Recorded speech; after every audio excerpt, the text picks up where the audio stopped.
Ayan, magandang umaga po, alas 6 ng umaga dito sa ating kinaroroonan. Syempre, alam nyo na kung saan po, no?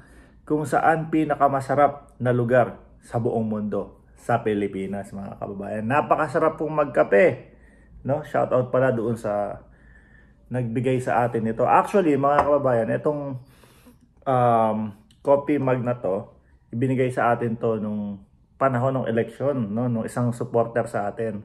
So, ngayon ko na lang po nagamit ulit kasi hindi ko nadala to sa Cayman Islands. Pero pagbalik ko po sa isang buwan, ay bit-bit po natin ito. Kung sino man po kayo nung nagbigay nito, naaalala ko pa din po kayo mga kaibigan. Salamat po. Ang sarap. Ang sarap ng kape. No, ang sarap magkape sa Pilipinas. Parang lasang dark chocolate ni General Pulburon. Jen, kamusta kaso? Nakakatulog ba ng mahimbing? So anyway, mga kababayan, gulong-gulo na po, no, yung mga DDS. Gulong-gulo na po yung mga DDS vloggers. Pero hindi ko po nilalahat, mga kababayan. Dahil meron pa din po tayong mga kaibigan, meron pa din po akong pinapaniwalaan na merong mga DDS na talagang naiintindihan nila yung mga sitwasyon. Pero yung mga banat ng banat kay Pangulong Bongbong Marcos, ewan ko, litong-lito na po yung mga So una, anti-chacha, no? Si PRRD, si former President Rodrigo Roa Duterte, si Tatay Digong. Bakit po Tatay Digong pa din ang tawag ko sa kanya? Ay mataas pa din po ang suporta ko sa ating dating Pangulo, mga kababayan. Mataas pa din po ang respeto ko, yung pala yung tamang word, sa ating dating Pangulo, mga bossing. So ngayon po, dati anti-chacha si Tatay Diggs, no? Si Tatay Digong. Ngayon naman po, Diyos ko po, okay lang daw po ang chacha. Basta si Martin Romualdez at si Pangulong Bongbong Marcos ang mamumuno. Tungkol doon sa Martin Romualdez, hiwalay na komentaryo po tayo dyan, mga kababayan. Basta tayo, focus lang tayo kung ano yung mga nangyayari ngayon. And basta, hayaan lang natin kung ano yung maging daan o kung ano man yung maging kahinatnan ng politika sa ating bansa, no, mga kababayan. So, ano kaya ang ipapalusot na naman nitong mga ito? Kasi si Tatay Diggs. Alam nyo, strategy ni Tatay Digong yan. Ganyan na naman po yung mga, mga kababayan. Pangalawa po, mga bossing, is nabanggit, no? Doon sa press conference ni dating Pangulong Duterte, mga kababayan, na hindi nagdodroga o nag-a-addict si PBBM. Oh, nung sa Davao nagganunan yung mga DDS no? Yung mga mesaltek na DDS, mga kababayan, si BBM nagdodroga.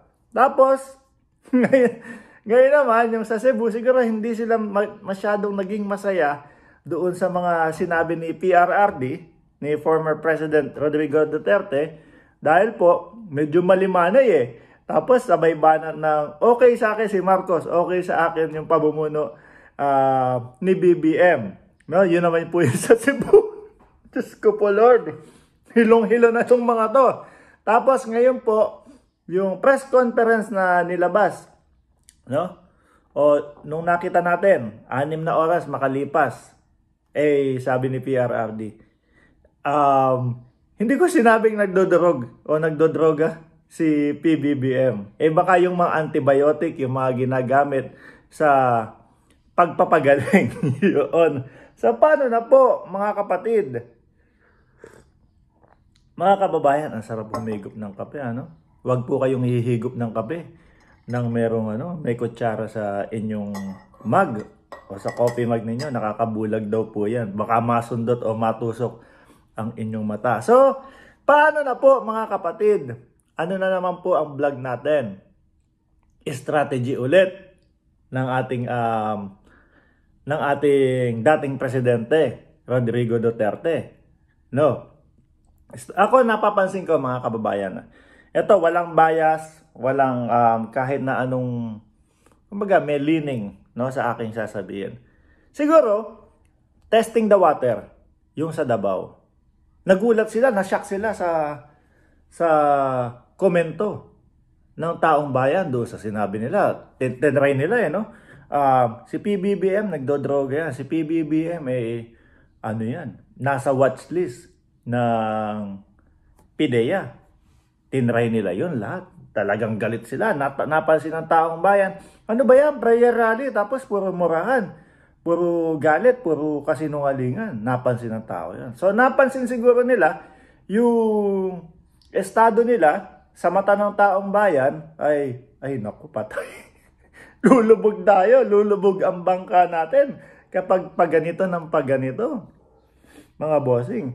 So ngayon, syempre, may rest back, sabi ko. Sa iniisip ko, yung sa Cebu sabi ko, ganito pa din to. Itong prayer rally nito ay magiging parang pagbibintang, magkakaroon ng kasinungalingan, magkakaroon ng kung ano-anong galit at puwat. Si Basti lang po ang natira na gano'n, ano? Medyo, sabi niya, kapag ikaw isang politiko, tumayo ka sa entablado, dapat yung sinasabi mo, pangangatawanan mo. No? So nakalimutan niya yata na madami din po na mga proyekto ang ating dating Pangulong Digong, mga kababayan, na hindi natapos. Na hindi natupad dun sa tamang oras. No? So ngayon, rest back ang taong bayan sa kanya. Si Pangulong Duterte, medyo kumalma. Dating Pangulong Duterte, medyo kumalma doon sa Cebu, mga kababayan. Sabi siguro, lumulubog ang bangka natin So, kailangan bumawi tayo. Kailangan sabihin na natin yung mga katotohanan na hindi totoo yung mga pinagsasabi natin na nagdodroga, hindi totoo yung mga pinagsasabi natin na kung ano-anong bintang. Paano yan, Harry Roque? Ano na naman ang vlog mo? Sayang naman po, no? Naging marites na lang yung pagbablog mo, sir. Pero, nung panahon na nasa Uniteam ka, sabi ko, itong tao na to, humahanga ako dito kasi kaya niyang tanggapin, no? Yung pagkakamaling desisyon niya, kung ano yung pinaniwalaan niya nung mga unang panahon. At ngayon, eto, nasa team ni PBBM. Kaya lang, siguro, medyo nainip sa posisyon at hindi nagkaroon ng kahit papaano dahil nga siguro inanalisa ng administrasyon na mukhang hindi ubra to So, inano muna, kumbaga pass muna sa iyo, Attorney Harry Roque ganun muna. Wala, ang rest back nila sa administrasyon ay mag-alsa yung kagaya nitong mga ginagawa nila.